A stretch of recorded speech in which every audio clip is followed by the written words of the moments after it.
Hello, my name is Michael Nesfasil. Today I'm interviewing Richard Opperman. Today is Wednesday, April 10th, 2024, and I am at Richard's home in Burleson, Texas. This interview is being conducted for the Veterans History Project at the Library of Congress. Richard, please give us your full first, middle, and last name. My name is Richard Wallace Opperman, And your date of birth? 9/13/30, Where were you born? San Antonio, Texas. Who were your parents? Elsie and Otto Opperman. What were their occupations? My daddy worked for the arsenal, U.S. government arsenal in San Antonio. He worked there days, and at night he worked in a broom factory. Okay. Now this is in the early 30s, so Sure. there was no fixing up the air or anything. He came down with tuberculosis, Oh. and they moved him to San Angelo to the hospital, and he stayed there for a couple of years, got out, but he just had one lung, and he passed away. I was 7 years old. 1937 he passed away. Wow. And that's when I came up to my mother remarried, moved out of the country, and I came to Fort Worth to the orphans home, and that's where I grew up. The Masonic orphan home. yes, I've read about that, and I've even seen a TV documentary about it. That actually seemed like a very nice place for considering the circumstances. I lived there 9 years. Do you have any brothers or sisters? I have one brother, he's passed away now, Okay. and one sister, she's passed away now. Okay. Did either of them serve in the military also? My brother did. He was a lieutenant colonel in the Air Force. Okay.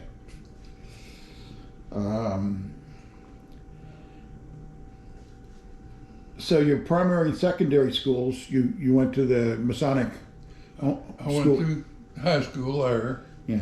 and I went to Texas A&M 1 year. Okay. I was on the freshman track team All right. in 1949, Okay. and I was not on scholarship or anything. I ran out of money because at Masonic Home, see, that's you just, what money you can make, you put away. And I ran out of money, so I came back to Fort Worth, went to work for the power company, Texas Electric Service Company. And I worked there for a couple of years. Okay. And my wife, she was my future wife at that time, cousin, he and I worked together. And he told me one day, he said, I got my notice from the draft board to report for a physical. He said, I'm not gonna go to the Navy. He said, I'm not going to the Army, I'm gonna join the Navy. Sure. And I said, well, your birthday's in August, mine's in September, I'm right behind you, so I'll just go with you. Yep. So we both joined the Navy at that time. Okay. I actually have a cousin that did the same thing. He got his draft notice for the Army, and he said no, and went and joined the Navy. He didn't want to go to the Army. No, he ended up working aircraft maintenance on aircraft carriers. Mm. So that's great. So that job with the electric company was the only one before you went to service. Uh-huh. Okay. Have you ever joined any veterans organizations? Well, just the VA. Okay, nothing like the VFW or American No. Legion. All right. However, I say that, I belong to a group, the Texas Amphibious Association, Okay. and the president passed away, and I ended up being president. All right. And but most everybody there was World War II, and we'd have reunions that get smaller and smaller and smaller. Yes. it got down so small, we finally just disbanded. Sure, sure. You know, that's happening with us guys, you know, you guys in Korea and us guys in Vietnam. Well, Every year there's a lot fewer. Yeah, I miss Vietnam altogether. Yeah. Yeah. So, okay, so if you want to, just you can start with boot camp, where you went to boot camp and all your training and the ships you served on and the duties you had, and just tell us all about your time in the Navy. Well, I went to boot camp in San Diego, 11 weeks, and of course I spent my birthday down there, and got out of boot camp. We took some exams, and I guess I scored higher or something, but anyhow, they sent me to Treasure Island in California to electronic school. Treasure Island is a man-made island. It's a sister island to Alcatraz. It was man-made for the World's Fair. Okay. But anyhow, finished school there, and at that time we had our choice where we wanted to go. We had a bunch of different places, and I chose the LST 1096 because everybody told me, said it's non-regulation. It's, you know, you don't have to have any problem. So that's what I figured. Well, when we left San Diego, we didn't get boot camp leave. When we finished school there, we still didn't get leave. But they gave me 10 days to en route to get to the nearest receiving station. It was 2 blocks away. I got on the bus, came back to Fort Worth, and my girlfriend, I got married because we got $75 a month extra. Yes. So I got married and back out there in California, got back in 10 days. Okay. And my wife's aunt and uncle lived there in San Francisco. So they told me, said, your ship is in Korea now. So you can't go aboard till it gets back in the States. So I called her. I said, well, why don't you come up here and stay with Willery while I'm waiting for my ship? And she said, okay. So she got on a plane, flew out to California to stay with her aunt. 19 days later, they sent me overseas. Sure. Went on over there and went aboard my ship. And just about as soon as I went aboard it, I think it was in November, and in December, we had Christmas over there. And right after Christmas, the ship came back to the States. Okay. And our normal duty was 9 months over and 6 months back. Ah. But the captain of our ship was on the Arizona at Pearl Harbor. Oh, wow. He was an enlisted man, and he'd gotten a commission. And I'm telling you, he was tough as a nail. It didn't make any difference whether we were in the middle of the Pacific in a typhoon or what. Saturday morning, we had captain's inspection. Yep. Every time. At one time, like I said, we were supposed to be over there 9 months. Our division was coming back. The time was up. They were coming back to the States. The captain said, we're not going. We're going to stay here. We stayed 13 months that time. And then from then, 13 months, then we went back to the States. The time we got back over here to the States, it was time for the division to go back. So we turned right around and went on back again. Oh, my. During that 13 months, I lost 33 pounds. Sure. We ate whatever we could find. If you never done it, did you ever eat Jell-O with rice in it? No. I never did, but I was damn sure glad to get it because I was starving to death. I Yeah. lost 33 pounds in that 13 months. Can you Yeah. imagine me 6 feet tall, weigh 150? Wow. Yes. It was bad duty. Yeah. But one time we left Yokosuka, Japan, and headed to San Diego, full speed, non-stop. We didn't stop anywhere. Fast we could go. We made it in 28 days. Oh. LST, a landing ship tank. Right. We called it a large, slow target. That's about what it was. Yes.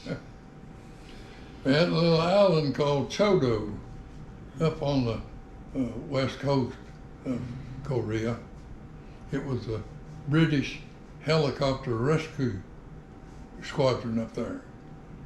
And we would take food and stuff to them up there. Every time we'd hit the beach, we'd have an air raid. Mm. And we'd take, sometimes we'd have to take aviation fuel up there. And on a LST, the deck, main deck below, where they carried the tanks, it's all metal. We'd roll those barrels out the bow doors, like that ship up there. Right. Out the bow doors to them, and they'd take it, fuel, and go for the helicopters. Never did think anything about it. It was all hands on deck at that time. We'd get through about 2:30, 3 in the morning. You always go in on the high tide, which is about 5 o'clock in the afternoon. And it's all hands on deck until you get through. And then you go hit in your bunk until time to get up and go back on watch or whatever you had to do. I didn't think about it till a long time afterwards. We rolled those metal barrels down that metal deck. If we'd ever had one spill and was spark, I'd still be in orbit probably. Yes. But we never did. Never had an accident. It was just a lot of work. That's good. Yes. And over there, like I said, the coldest place I've ever been in my life. The other day I saw on television, it showed the Korean War and the Vietnam War. And there were actual photographs, pictures of the battles and everything. Korea said it got to 45 degrees below zero. Yeah. And the picture right there, there's my ship in that ice. Okay. The Yellow Sea froze 2 foot thick. We had an icebreaker at one time to break the ice for us. And I don't know why, but it left, and we had to do what we could to get along. It just was tough. And we made it. Yeah.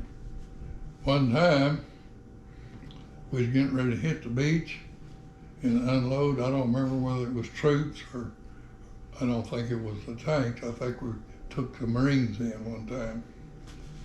And UDT had been in there, and they put buoys out there where we were supposed to hit the beach. Right. The captain said he didn't like the way it looked. So we went on down somewhere else, landed, and the tide went out, the ship went down and sat on rocks, punctured our fuel tanks. We went back to Sasebo, Japan for dry dock. Best thing that ever happened to us. We were in dry dock for 6 weeks. Oh. Oh, I'll tell you what, we enjoyed going back to Japan. I'm sure. Yes. Yeah. But other than that, that was just the way things went over there. Sure. When the war was over, before the war was over, they had a program where they exchanged the sick and wounded, and we went up to an island called Kojido to get the sick and wounded. the Korean sick and wounded, and we took them back to Pusan, Korea, and unloaded him to unload them. They wouldn't come off the ship. They didn't want to come off because most all of them didn't have any feet. Yeah. They had rags Right. tied around their legs, and they just walk on the stubs of their legs. Well, they said they didn't want to go back because they knew they'd just get killed because they didn't want to have to feed them. Right. And they weren't any good for anything with no feet. But they ended up getting them off the ship finally.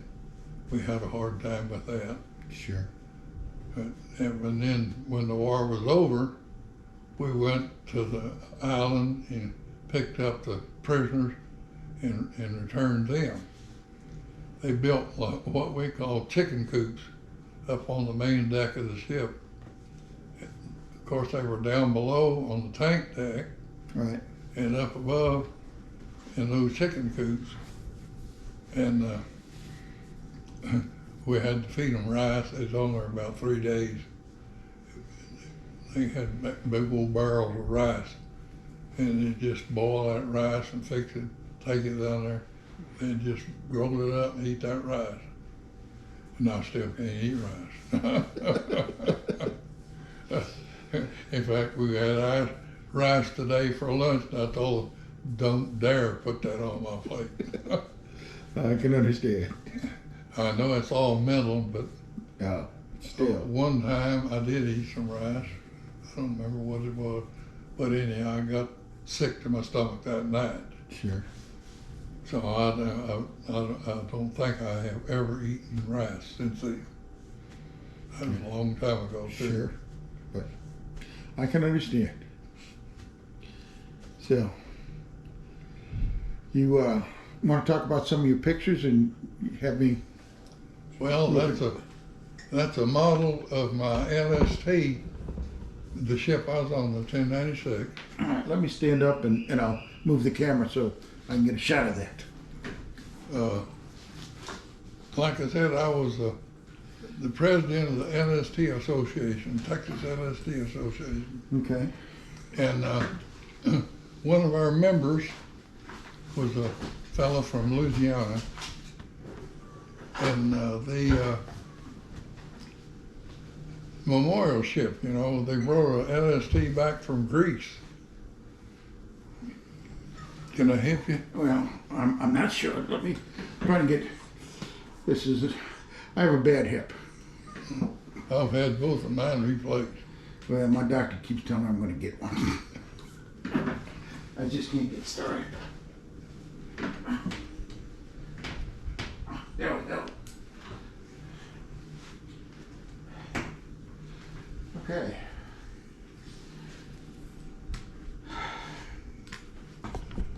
He started making these models. You know, they brought that ship back from Greece for a museum, Okay. and they still have it. And he started making those. He made me and some others, friends of his, a ship, model ship. But he's made over 300 of them for the conventions. And he takes them, donates them, well, and they put them up for sale. Okay. So they sell the things for some money and to keep the ship going. It's still a memorial ship now. Okay. You talking about some of the pictures before? The one on the right up there. See, now that's the way LST, that's the way we hit the beach and unload the LST. Okay. Now, my ship has a flat bottom. It don't have a hull like a normal ship. Right. It's flat. And we could get by about 3 feet of water. Ah.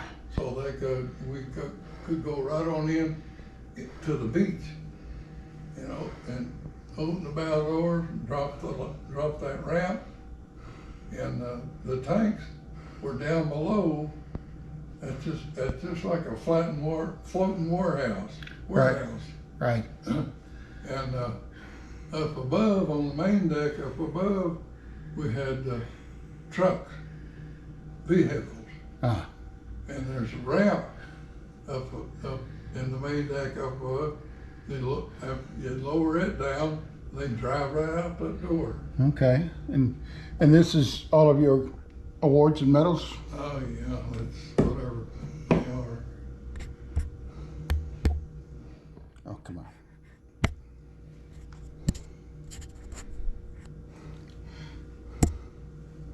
All right. And this that one. ship right up, that one right there, you can see that's in the ice.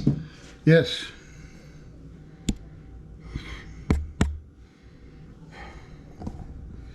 Yes, I see it's locked in. Yeah. Okay. Sometimes we'd have to, like we wanted to turn around, go somewhere, it'd take all day backing up to break the ice to get turned around. Okay.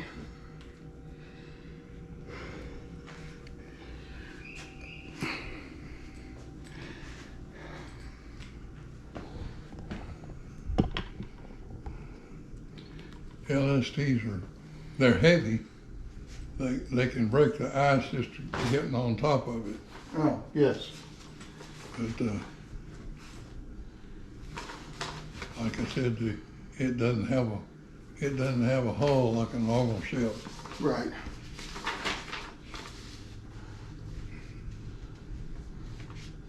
So, do you, other than, you spent your whole time on this LST back and forth to Korea? Yeah. Okay. And, I was the only electronics technician aboard. okay. When I went aboard, there was another one, second class, a first class petty officer, electronics technician, but they made him master at arms. Ah. So he didn't do anything to help me. So you were like electronics technician, repaired the radios and things? Fixed radio, radar, sonar, Okay. everything. One time we were underway and the radar went out. The antenna quit rotating. Ah. And I told the captain, I said, I'll have to go up there and probably got a fuse blown. He said, you can't go up there. We're underway. I said, Captain, we've got to have that radar going. Yeah. He said, I know it, but we're underway and I don't know where we're going. I said, Captain, if you'll just turn your back, I'll go fix it. So he did. Okay. And I climbed the mast Right. up to the radar, and the ship would do like this. Oh, yeah. I'd hold on till I got back up straight, go up 2 or 3 notches, and get back up. Anyhow, I got up there and changed the fuse. Thing worked fine. Okay. He told me, he said, well, I just didn't see a thing. Yeah. Have you stayed in touch with any of your shipmates? Well, I did. There was a radarman. He lived in Charleston, West Virginia. Okay. He and his wife made friends with me and my wife while we were in dry dock. And he lived in Charleston, West Virginia. When I got out, I guess it was about 1 or 2 years later, my wife and we drove up there to visit them in Charleston, West Virginia. Okay. He up there where he lived had coal mines. Right. And we went over, they took us out in through a coal mine to see what it was like. Okay. But he was the only shipmate that I ever kept up with. Okay. While you were on board ship, did the crew have anything that they did, like for good luck all the time? Just well, we hit beach one time. We were beached, and I don't remember where it was, but it wasn't for the battle or anything. we were just beached and we stayed there 2 or 3 days. We'd get fruit for breakfast, and I'd take an orange or apple or something like that, and go out there on the main deck, and there's a little Korean boy would come up to the ship and do like this, he wanted something. I'd drop him an apple or orange or something, Sure. and just bow, bow, take it and go. We're glad to get it. Yeah. What do you have anything that you would consider the best part of your service experience? Do what? Yeah, anything in particular that was, stands out you thought would be like the best part of your service that you enjoyed the most? Well, to be honest with you, I don't think there's a whole lot of it I enjoyed. I understand, but it's one of their questions. So, like when your time came to, do you remember the day you separated? What station you were at, and how that day went? When your time in the Navy ended, did you discharge back in San Diego? No, in San Francisco. San Francisco. Yeah. Did you come straight home to Texas then?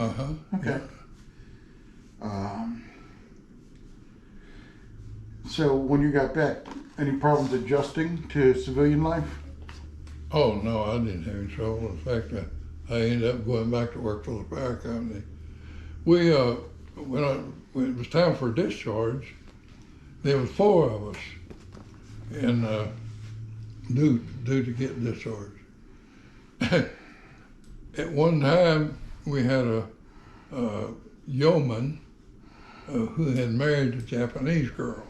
Okay. And he was working there in Yokosuka, Japan, in the lawyer's office.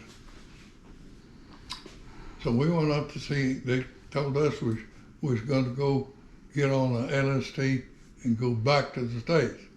Well, we're looking at 2 months' time probably. Right. Because we always stopped at Pearl Harbor. Sure. Oh, we didn't want to do that, and this one boy was from I don't know, somewhere up east.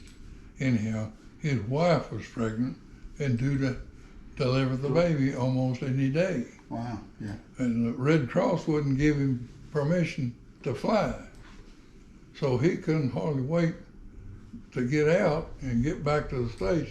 And we couldn't wait 28 days. Sure. Because we knew how long it took. So anyhow, I went to see that yeoman and told him our problem. He said, well, let me see what I can do. The next day, we got on a flight. We went to Honolulu, to Pearl Harbor, to Hickam Field. Right. We flew over there to Hickam, and from there to San Francisco. Okay. And we made it in 2 days. Yes. Flying's a lot quicker. Oh yeah, sure was. Did you use any of your GI Bill to go back to school when you got out of the Navy? No, well, I thought about it, but there again, my wife was pregnant, and I just had to work. Sure. Oh, I understand. So I just went back to work. Yeah. Yeah. Is there anything you could say the Navy, your time in the service changed you as a person? What it did for you? I don't think so, because, see, growing up in an orphan's home, I was used to being disciplined. Right. So going in the Navy, that didn't change me at all, like that. Yeah. Now, I know some of them had a hard time putting up with it, but Sure. I didn't because I was used to it. Yeah, well, I grew up that way. truth be told, Yeah. I didn't have a problem in boot camp either because I was raised by a drill sergeant. My father was an Army drill sergeant. Mm-hmm. So I know what you speak of.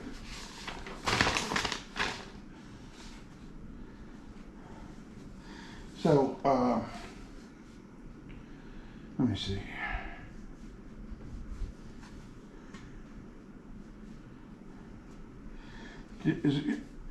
Is there anything you'd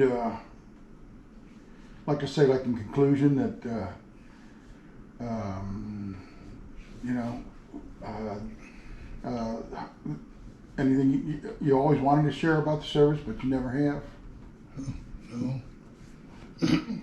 See, when I went aboard ship, I was just a seaman, Right. and I went up. We had to take fleet-wide tests, you know, to get raised up. Sure. So, for a third-class petty officer, I studied and studied and studied, and they have, you know, the way that worked at that time.